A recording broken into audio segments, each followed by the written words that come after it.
Welcome बच्चों, कैसे हैं आप बच्चों। आज मैं आपको जो है एक इम्पोर्टेंट टॉपिक्स वर्ग 6 का, जिसका नाम है भोजन, और उसके कंटेंट्स हैं यह कहाँ से आता है। इसके अंदर में हम लोग पढ़ेंगे खाद्य संगठक और स्रोत। तो सबसे पहले हम लोग पढ़ेंगे कि संगठक क्या है, संगठक किसे कहते हैं। तो संगठक का मतलब होता है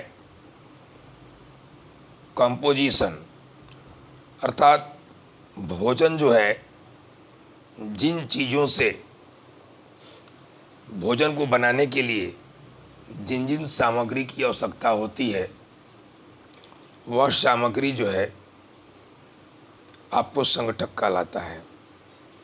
मतलब कि भोजन को बनाने के लिए हमें कई चीज़ों की आवश्यकता होती है, ये सारे चीज़ मिल कर के संगठक कहलाते हैं। जैसे कच्ची सब्जियां, नमक, मसाला, तेल, पानी, ये सभी संगठक हैं। जैसे अगर हमको घर में सब्जी पकाना है तो सब्जी पकाने के लिए, बनाने के लिए हमें कच्ची सब्जियां चाहिए, उसमें नमक मिलाना होगा, मसाला डालते हैं हम, तेल और पानी मिलाते हैं, और ये सभी मिलकर के संगठक कहलाते हैं। इसके बाद खाद्य पदार्थ की स्रोत, अर्थात हम खाद्य पदार्थ को कहाँ से प्राप्त करते हैं, यानी किन जगहों से प्राप्त करते हैं। तो इसको हम कह सकते हैं कि जिन जिन चीज़ों से हम अपना भोजन प्राप्त करते हैं उन्हें खाद्य पदार्थों का स्रोत कहते हैं। अर्थात खाद्य पदार्थ को प्राप्त करने के लिए हमारा स्रोत, जिन जिन चीज़ों से हम उसको प्राप्त करते हैं, ये सभी जो है खाद्य पदार्थ के स्रोत कहलाते हैं। प्रमुख रूप से हमें भोजन दो स्रोत से प्राप्त होता है। पहला स्रोत जो हो गया वो पादप हो गया, पौधा, अर्थात हम पौधों से भोजन प्राप्त करते हैं। जैसे हमें गेहूँ, दाल, चावल, मक्का, सब्जी, वनस्पति तेल, ये सभी पौधों से प्राप्त होने वाले खाद्य पदार्थ हैं। आगे हम दूसरा स्रोत है हमको खाद्य पदार्थ की, वो जंतुओं द्वारा प्राप्त है। यानी कि दूसरा तरह से हम खाद्य पदार्थ जो प्राप्त करते हैं वो जंतुओं से प्राप्त करते हैं। और जंतु से प्राप्त होने वाले खाद्य पदार्थ में अंडा, मांस, दूध, दही, मछली, पनीर, ये सभी जो है जंतुओं से प्राप्त होने वाले खाद्य पदार्थ हैं। तो इस प्रकार खाद्य पदार्थ के दो स्रोत हुए, पादप यानी पौधों से प्राप्त खाद्य पदार्थ, दूसरा जंतुओं से प्राप्त खाद्य पदार्थ। पौधों से प्राप्त होने वाले खाद्य पदार्थ में हम सभी देखते हैं, जैसे धान है, धान से चावल, गेहूँ, मक्का, सब्जी और वनस्पति तेल, ये सभी जो है पौधों से प्राप्त होते हैं। और जंतुओं से प्राप्त होने वाले में अंडा, मांस, दूध, मछली और पनीर, तो ये जंतुओं से प्राप्त होने वाले खाद्य पदार्थ हैं। आगे हम लोग जानेंगे कि कच्ची सामग्री किसे कहते हैं। कच्ची सामग्री का मतलब होता है कि जैसे भोजन को बनाने के लिए जिन जिन चीज़ों की हमें संगठक के रूप में हम प्रयोग करते हैं, अर्थात जिन जिन चीज़ों को मिलाकर हम भोजन तैयार करते हैं, वे सारी चीज़ें कच्ची सामग्री के नाम से जाने जाते हैं।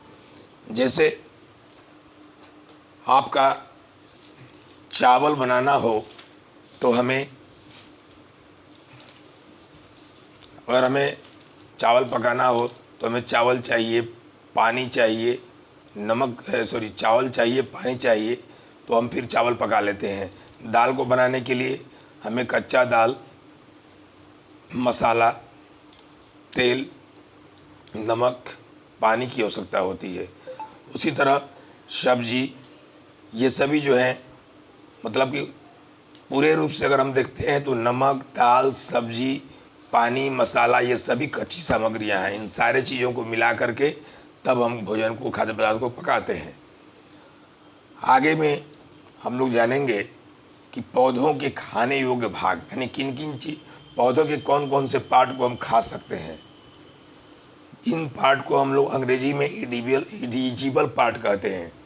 इडिबल पार्ट यानी कि पौधों के जो जो भाग हम खा सकते हैं उसे हम खाने योग्य भाग कहते हैं, और अंग्रेजी में इसको इडिबल पार्ट कहते हैं। अर्थात कुछ पौधे 2 या 2 से अधिक भागों को खाया जाता है। इन्हें खाने योग्य भाग को हम इडिबल पार्ट कहते हैं, जैसे जड़ हो गया, तना, फल, फूल, पत्ता इत्यादि, ये सब खाने योग्य भाग हैं। जैसे बच्चों, आप सभी बताओ कि मूली का कौन सा भाग खाया जाता है? मूली का कौन सा भाग खाया जाता है? तो मूली का हम जड़ खाते हैं। और भी जैसे आपको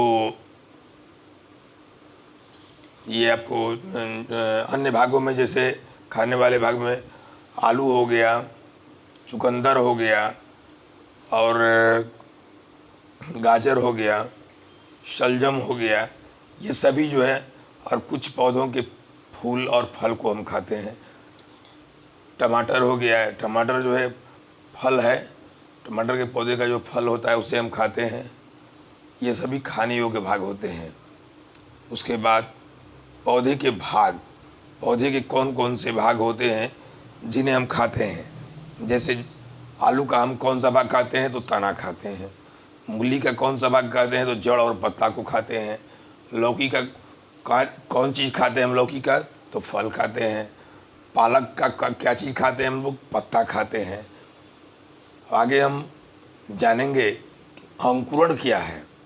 तो अंकुरण का मतलब होता है कि बीज से शिशु पौधे का उगना।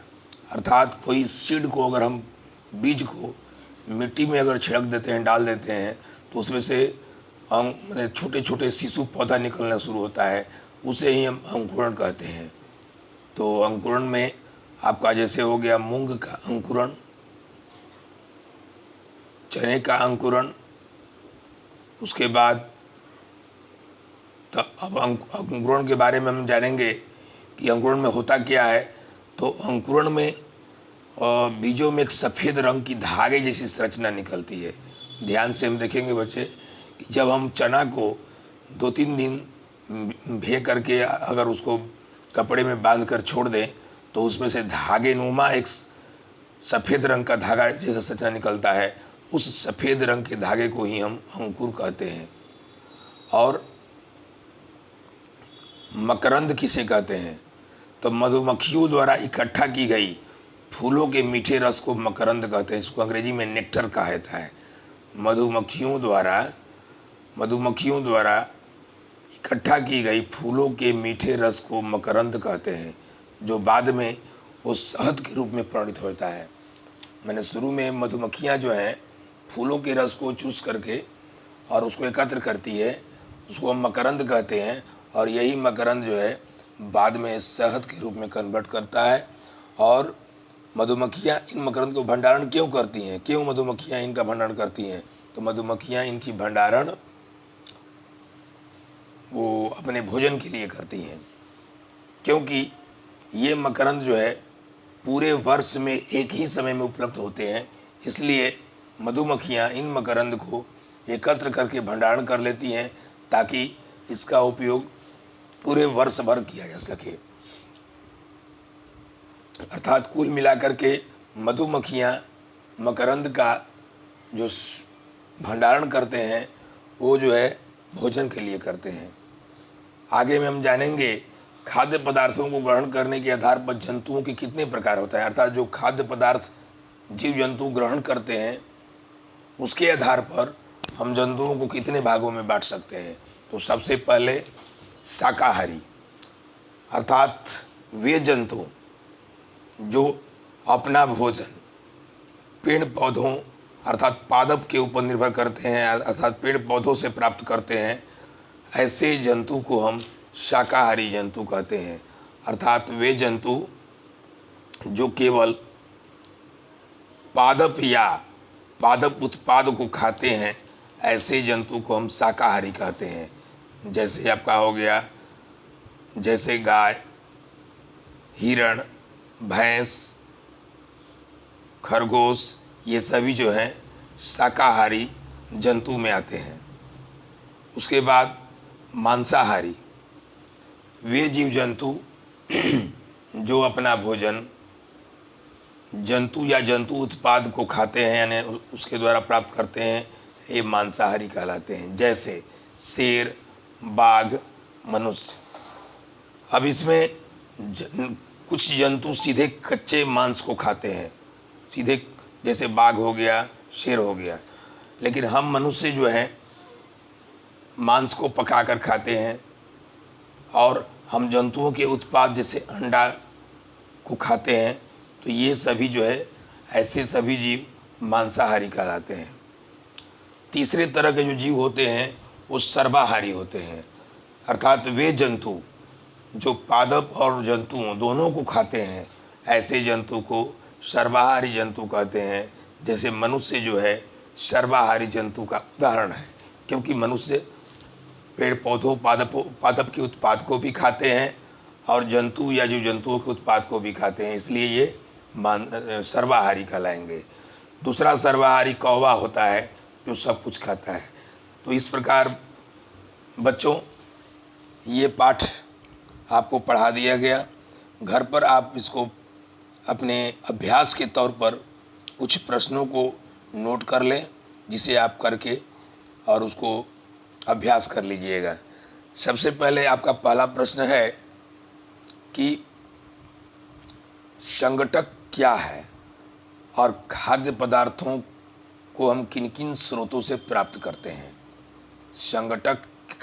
संगठक किसे कहते हैं, खाद्य पदार्थों के कौन कौन से स्रोत होते हैं, ये पहला क्वेश्चन हो गया।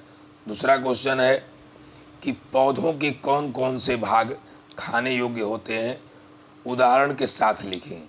दूसरा प्रश्न है बाबू कि पौधों के कौन कौन से भाग खाने योग्य होते हैं।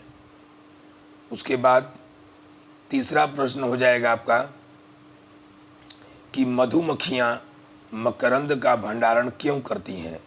मधुमक्खियाँ मकरंद का भंडारण क्यों करती हैं।